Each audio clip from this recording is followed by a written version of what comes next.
देखो आपके P block के समूह 14 के जो तत्व है, किसके तत्व है? पी ब्लॉक के समूह 14 के जो तत्व है ना, पी ब्लॉक के समूह 14 के तत्व कौन कौन से होते हैं? Carbon, silicon, germanium, SN, tin, PB, lead.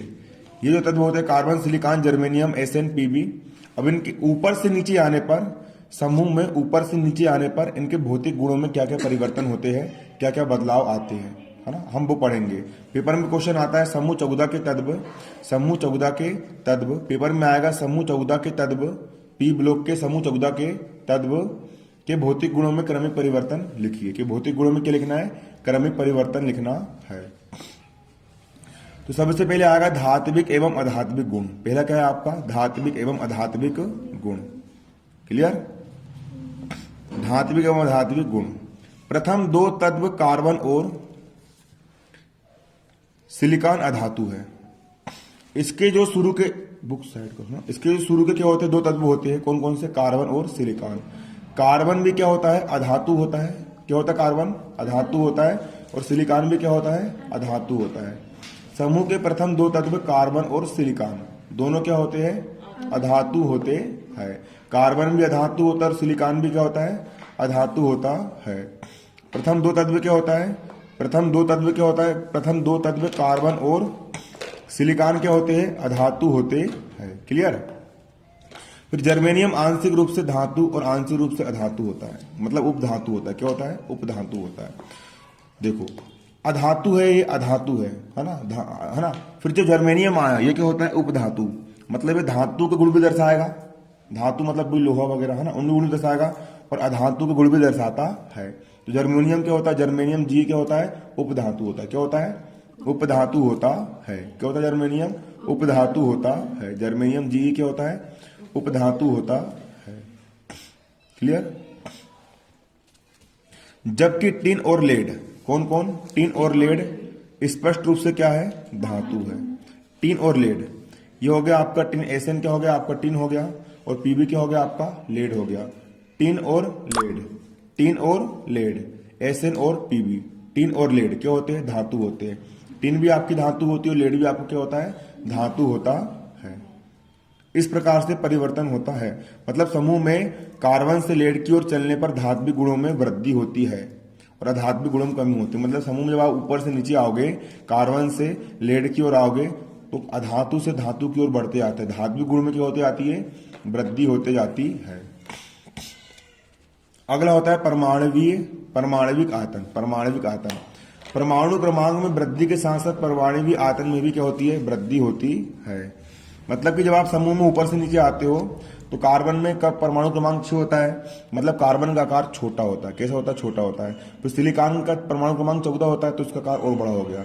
Germanium का आकार और बड़ा हो जाएगा। टिन का आकार और बड़ा हो जाएगा। और लेड का आकार और बड़ा हो जाएगा। क्लियर? तो ऊपर से नीचे आने पर परमाणु आयतन में, है ना, मतलब अंदर के स्पेस में परमाणु के आयतन में क्या होती जाती है? वृद्धि होते जाती है। क्या होती है? वृद्धि होते जाती है। अगली होती है परमाणु तथा आयनिक त्रिज्या। परमाणु तथा आयनिक त्रिज्या, है ना। एक कॉपी दिखाओ पहले। परमाणु तथा आयनिक त्रिज्या। देखो जो कार्बन होता है, कार्बन में एक कक्षा, दो कक्षा और दो ही कक्षा होती है ना।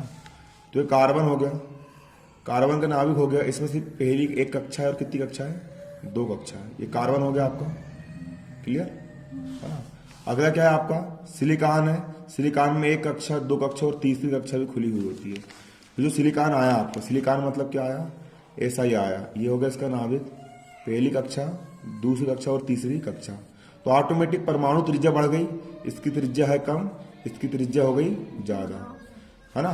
तो कार्बन की त्रिज्या कम होगी, सिलिकॉन की उससे ज्यादा होगी, जर्मेनियम की उससे ज्यादा होगी, एसएन टिन की उससे ज्यादा होगी, लेड पीबी की उससे ज्यादा होगी। समूह में ऊपर से नीचे आने पर परमाणु की त्रिज्या में क्या होते जाती है? वृद्धि होते जाती है। ये लिखा है यहाँ पर, परमाणु क्रमांक में वृद्धि के साथ साथ जैसे जैसे परमाणु क्रमांक बढ़ते जाता है, परमाणु त्रिज्या के मान में भी वृद्धि होती है, क्योंकि कोषों की संख्या बढ़ती है। कोष बढ़ रहे हैं ना भाई साहब, है ना, बहन जी, है ना कि नहीं? कोष बढ़ रहे कि नहीं? यहाँ पर कितने कोष है? यहाँ पर दो ही कोष है ना, है ना। यहाँ पर कितने कोष है? दो ही कोष है। यहाँ पर कितने कोस है? 2 ही कोस है ना। यहाँ कितने कोस है? 2 ही कोस है। यहाँ पर कितने कोस है? 3 कोस है। होगा 3 कोस, तो इसकी त्रिज्या और बढ़ गई, है ना। इसकी त्रिज्या और बढ़ गई। आप नीचे जर्मेनियम में आओगे, यहाँ पर 4 कोस है। कितने कोस है? यहाँ पर 4 कोस है। हमको हमारे बागड़ सर बोलते थे, भाई साहब हल्ला करोगे क्लास से बाहर कर दूंगा, है ना। मेरे मुंह में आ गया भाई साहब, है ना। देखो जर्मेनियम में कितने कोस होते हैं? 1 2 3 और ये 4 कोस होते हैं। जर्मेनियम में कितने कोस होते हैं? 4 कोस होते हैं। क्लियर? 1 2 3 और अगला हो जाएगा चौथा कोस, है ना। तो उसका आकार और बढ़ जाएगा, तो उसकी त्रिज्या और बढ़ जाएगी। ऊपर से नीचे चलने पर कोस बढ़ रहा है। कार्बन में 2 ही कोस रहेंगे, फिर सिलिकॉन में 3 कोस, जर्मेनियम में 4 कोस, एसएन में 5 कोस और पीबी में 6 कोस। तो ऊपर से नीचे आने पर कोस बढ़ रहे हैं, मतलब त्रिज्या भी क्या होती जाती है? बढ़ते जाती है। समूह में ऊपर से नीचे आने पर क्या होता है? त्रिज्या में कोसों की संख्या बढ़ती है, जिससे आयनिक त्रिज्या में क्या होती है? वृद्धि होती है। क्या होती है? आयनिक त्रिज्या में वृद्धि होती है। अगला होता है गलनांक और क्वथनांक। गलनांक किसको बोलते हैं? उदाहरण के तौर पर ये ठोस है, ये सॉलिड है ना। और ये लोहे का है। काय का है? लोहे का। जब इसको मैं गर्म करूंगा और पिघलाऊंगा तो ठोस से काय में चेंज हो जाएगा? द्रव में चेंज हो जाएगा। काय में चेंज हो जाएगा? ठोस से द्रव में चेंज हो जाएगा। क्लियर? किससे किस में चेंज होगा? ठोस से द्रव में चेंज होगा। इसको हम गर्म करेंगे तो हजारों डिग्री सेल्सियस ताप पर। तो जिस तापमान पर कोई ठोस, जिस तापमान पर, जिस टेम्परेचर पर कोई ठोस द्रव में चेंज हो जाए, जिस तापमान पर कोई ठोस, जिस तापमान पर कोई ठोस द्रव में क्या हो जाए? चेंज हो जाए। ये अभी क्या है? ठोस है। ये क्या है? अभी ठोस है। इसको आप गर्म करोगे तो जिस तापमान पर, चाहे वो 2000 डिग्री सेल्सियस हो या फिर कोई डिग्री सेल्सियस हो, जिस तापमान पर कोई ठोस काय में चेंज हो जाए? द्रव में चेंज हो जाए। ठोस काय में चेंज हो जाए? लिक्विड में चेंज हो जाए, उसे उस पदार्थ का गलनांक कहते हैं। जो बर्फ होती, बर्फ ठोस होती है, वो 0 डिग्री सेल्सियस तापमान पर पानी में बदल जाती है ना। ठोस से द्रव में चेंज हो जाती है, तो बर्फ का गलनांक कितना हुआ आपका? 0 डिग्री सेल्सियस। क्लियर? यहां पर ये लोहे की बेंच रखी हुई है, देखिए बेंच लोहे की क्या हो गई? बेंच हो गई। ये लोहे की बेंच को आप गर्म करोगे 1000 2000 3000 डिग्री सेल्सियस पर क्या हो जाएगी? पिघल जाएगी, पानी टाइप बहने लग जाएगी ये, है ना। सोने के आभूषण बनते हैं। कैसे बनते हैं? सोने को गर्म करते, पिघलाते, पिघल जाता है, फिर उसको कार में ढाल दिया जाता है। आ रहा समझ में? तो जिस टेम्परेचर पर ये क्या करेंगे? ये ठोस जो होगा वो काय में चेंज हो जाएगा? द्रव में चेंज हो जाएगा। उसको अपन क्या बोलेंगे? गलनांक बोलेंगे। उस पदार्थ को अपन क्या बोलेंगे? गलनांक बोलेंगे, है ना। और क्वथनांक क्या होता है? जिस तापमान पर कोई द्रव, पानी रखा हुआ है, वो भाप में चेंज हो जाए, हवा में बदल जाए, है ना, उसको अपन क्या बोलेंगे? क्वथनांक कहते हैं। क्या बोलते? क्वथनांक कहते हैं। गलनांक और क्वथनांक। इस समूह में कार्बन का गलनांक एवं क्वथनांक काफी उच्च होता है। कार्बन मतलब हीरा। क्या हीरा को पिघला लोगे? इतना कठोर चीज को क्या कोयला को पिघला लोगे? है ना कि नहीं? है ना। बहुत उच्च होता है कार्बन का गलनांक। कैसा होता है? बहुत उच्च होता है। और गलनांक और क्वथनांक का मान कार्बन से लेड की ओर चलने पर कम होते जाता है ना। लेड कम होते जाता है, इतना बस लिख लेना, है ना। कम होते जाता है। जब आप कहां से कहां चलोगे? जब आप कार्बन से लेड की ओर चलोगे। कहां से कहां चलोगे? जब आप कार्बन से लेड की ओर चलो, कार्बन गलनांक और क्वथनांक उच्च रहेगा, उससे कम सिलिकॉन का रहेगा, उससे कम जर्मेनियम का रहेगा, उससे कम टिन का रहेगा, उससे कम लेड का रहेगा। तो कार्बन से लेड की ओर चलने पर गलनांक और क्वथनांक क्या होते जाता है? कम होते जाता है। गलनांक और क्वथनांक के मान में क्या आती जाती है? गिरावट आते जाती है ना। ये ऐसा होता है। अगला होता है घनत्व। अगला क्या होता है? घनत्व। अरे घनत्व का मतलब होता है स्वाभाविक रूप से डेंसिटी बोला जाता है। क्या बोला जाता है इसको? है ना। कार्बन से लेड तक चलने पर घनत्व के मान में वृद्धि होती है। क्या होती है? घनत्व के मान में वृद्धि होती है, क्योंकि प्रति इकाई आयतन के लिए द्रव्यमान बढ़ता है। अरे स्वाभाविक सी बात है। कार्बन जो होता है, कार्बन का द्रव्यमान कितना होता है? परमाणु क्रमांक 6 होता है। और कार्बन का द्रव्यमान कितना होता है? देखो यहां पे दिखाता हूं तुमको मैं। कार्बन का द्रव्यमान कितना होता है? कार्बन का द्रव्यमान कितना होता है? कार्बन का द्रव्यमान होता है 12। कितना होता है? 12। 12 है, इसका द्रव्यमान 12 है, मतलब घनत्व इसका कम है। घनत्व कैसा है इसका? कम है। तो सिलिकॉन का द्रव्यमान कितना होता है? 28। मतलब सिलिकॉन का घनत्व कितना हो गया? 28। मतलब द्रव्यमान कितना हो गया 28, मतलब इसका घनत्व और बढ़ गया। कैसे बढ़ गया? और बढ़ गया। उसके बाद फिर जर्मेनियम, इसका घनत्व और बढ़ गया क्योंकि इसका वजन और बढ़ गया। कितना हो गया? 72 हो गया। उसके बाद फिर एसेंटीन, इसका कितना हो गया? 118, इसका घनत्व और बढ़ गया। तो ऊपर से नीचे आने पर वजन बढ़ रहा है। जब वजन बढ़ रहा है मतलब क्या बढ़ रहा है? घनत्व बढ़ रहा है।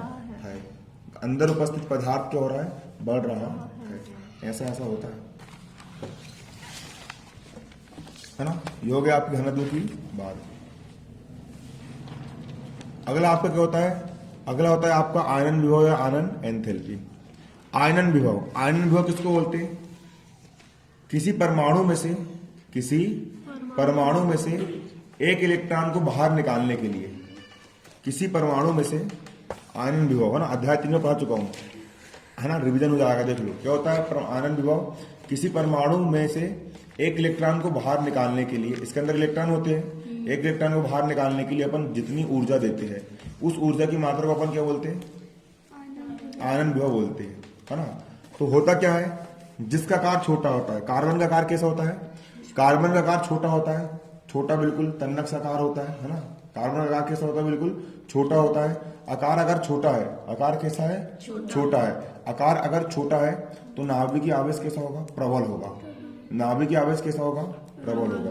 कार्बन का आकार छोटा है, कार्बन का आकार कैसा है? छोटा है। तो नाभिक जो होगा वो इलेक्ट्रॉन को कस के पकड़ के रखेगा, क्योंकि इलेक्ट्रॉन पास में, आकार छोटा होने का कारण इलेक्ट्रॉन कहां पर है? पास में, कस के पकड़ के रखेगा। तो उसको निकालने के लिए बहुत ज्यादा ऊर्जा लगेगी। मतलब आयनन विभव का मान कैसा होगा? उच्च होगा। कैसा होगा? उच्च होगा, है ना। इसका आयनन विभव कैसा होगा? उच्च होगा। तो ऊपर से नीचे चलने पर आयनन विभव के मान में क्या होती जाती है?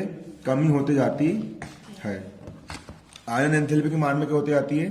कमी होती जाती है। इस समूह के तत्वों का आयनन विभव काफी उच्च होता है। कार्बन से लेड की ओर जाने पर आयनन विभव के मान में क्या आती जाती है? कमी आती जाती है, क्योंकि परमाणु आकार में वृद्धि होती है ना। क्या होती आती है? कार्बन से जब आप लेड की ओर जाओगे तो आयनन विभव में कमी आते जाएगी। कार्बन का आकार छोटा होता है, इसका आयनन विभव सबसे अधिक होता है। फिर जब आप कार्बन से लेड की ओर जाओगे तो ऊपर से नीचे चलने पर क्या होता है? आयनन विभव के मान में कमी होती जाती है। इसके सिलिकॉन, सिलिकॉन का आकार और बड़ा हो गया तो उसका नाभिक इलेक्ट्रॉन को पकड़ के नहीं रख पा रहा है, तो कम ऊर्जा में क्या होगा? इलेक्ट्रॉन निकल गया, तो इसका आयनन विभव और कम हो गया। फिर जर्मेनियम, इसका आकार और बड़ा हो गया, है ना, तो नाभिक बाहरी इलेक्ट्रॉन पर पकड़ बना पाएगा क्या? नहीं बना पाएगा। फिर कम ऊर्जा में निकल गया, कम ऊर्जा में निकला मतलब आयनन विभव का मान क्या हो गया? कम हो गया। इतना याद रखो, ऊपर से नीचे चलने पर क्या होता है? आयनन विभव के मान में कमी होती है ना। आयनन विभव के मान में क्या होती है? कमी होती है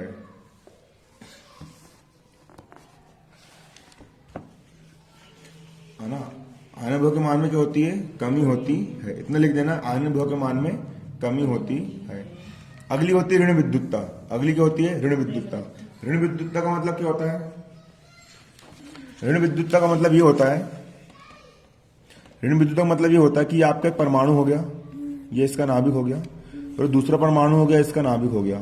इस दूसरे परमाणु का इलेक्ट्रॉन हो गया, तो ये नाभिक इस इलेक्ट्रॉन को अपनी ओर कितनी ताकत से खींच सकता है ना। किसी इलेक्ट्रॉन को अपनी ओर आकर्षित करने की क्षमता।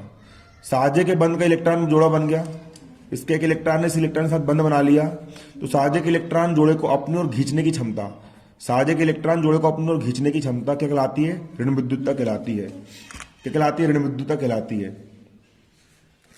तो कार्बन इस समूह का सबसे अधिक ऋण विद्युत तत्व है। अरे भैया होता क्या है? कार्बन जो होता है ना, मैंने बताया था, जो सबसे ऊपर का तत्व होता है उसका आकार सबसे छोटा होता है।